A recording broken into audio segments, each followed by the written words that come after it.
A queda e o som distante. O avião japonês caiu no mar ao amanhecer. O céu entre o cinza e o azul. Kenji saltou antes do impacto e nadou com força escassa. A água fria, o uniforme pesado, o medo maior ainda. Ao alcançar a areia, caiu de joelhos, tossindo sal e silêncio. Do outro lado, Thomas observava. Jovem demais para a guerra, velho demais para o medo. Por reflexo, mais hesitou. Kenji levantou as mãos devagar. Thomas empurrou um cantil com água. Gesto simples, humanidade. Enquanto bebia, Kenji pensou nos fones de ouvido que soldados já usavam desde o século XIX. Pesados, isolantes, criados para transmitir ordens frias, eles aproximavam vozes distantes, mas afastavam o homem do mundo. Naquele instante, na praia, sem fones, sem ordens, sem inimigos imediatos, existia apenas a presença. A guerra perdia força diante de dois homens que só queriam sobreviver. O mar, o vento e o silêncio falavam mais alto do que qualquer comando. O coração era o único radar que eles precisavam seguir. A chuva fina e insistente os levou a uma pequena gruta entre pedras. Thomas apontou. Não era gesto militar, era humano. Kenji seguiu. Ambos sentaram afastados, divididos pelo medo e unidos pelo frio. Thomas acendeu um fogo difícil e o calor trouxe memórias de casa. Kenji tirou do bolso uma fotografia amassada. Sua mãe. Um jardim simples, flores pequenas. Apontou e sorriu timidamente. Thomas entendeu. Mostrou sua própria foto. Um cachorro, uma cerca, um verão distante. Compartilharam um pedaço de pão seco. Riram quando o fogo quase apagou. Pela primeira vez em meses, não precisavam obedecer ordens.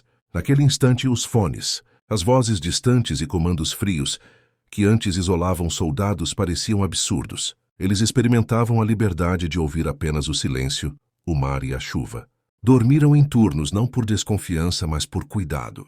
Quando o resgate chegou, Thomas sinalizou primeiro, garantindo a vida de Kenji. Anos depois, uma carta do Japão dizia: "Obrigado por me lembrar que ainda éramos homens." O silêncio e a empatia se tornavam eternos. Alguns soldados, em momentos de força e medo, pintavam-se como os índios, tentando sentir poder sobre si mesmos e o mundo ao redor. Nos dias seguintes, Kenji e Thomas perceberam o cansaço invisível da alma. Treinados para obedecer sem questionar, eles entendiam que a guerra quebrava homens por dentro, muito antes do primeiro tiro. Kenji contou com gestos e palavras simples que muitos soldados japoneses entravam abatidos, pressionados pela honra e pelo medo. Thomas viu que o lado aliado não era diferente. Olhares perdidos, depressão silenciosa, vozes mudas. Próximo à gruta, encontraram um rádio militar abandonado.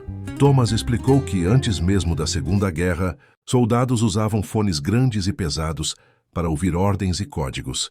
Kenji tocou o rádio, imaginando como a tecnologia aproximava vozes distantes e afastava homens de si mesmos. O isolamento não era só físico, era mental. O ruído da guerra falava alto demais, sem espaço para o coração. Pela primeira vez, longe de tiros e ordens imediatas, perceberam que sobrevivência não é apenas resistir ao inimigo, mas resistir ao peso invisível de obedecer, de calar, de não ouvir a própria voz. Um instante de consciência brotou junto com o vento e o mar. Da guerra à vida comum. Thomas explicou que os fones evoluíram após a guerra, tornando-se leves e confortáveis. O que antes transmitia ordens frias, agora levava música, meditação e oração. A mesma tecnologia que isolava, agora conectava. Kenji sorriu com tristeza ao imaginar como a guerra criava ferramentas de sobrevivência, que depois ajudariam a vida comum. Thomas comentou sobre outras criações militares, como o GPS surgido na Guerra Fria, projetado para submarinos e mísseis. Hoje ele guia carros, caminhadas e mapas digitais, mostrando que a humanidade aprende devagar. Primeiro para ferir, depois para cuidar. Os homens se separaram sem promessas, mas com respeito.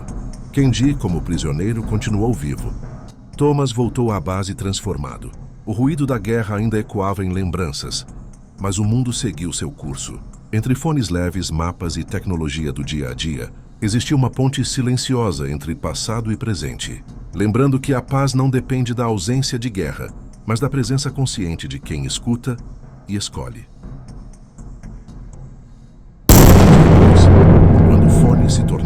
leves. Mapas passaram a falar e a guerra virou documentário. Poucos lembrariam de Thomas e Candy.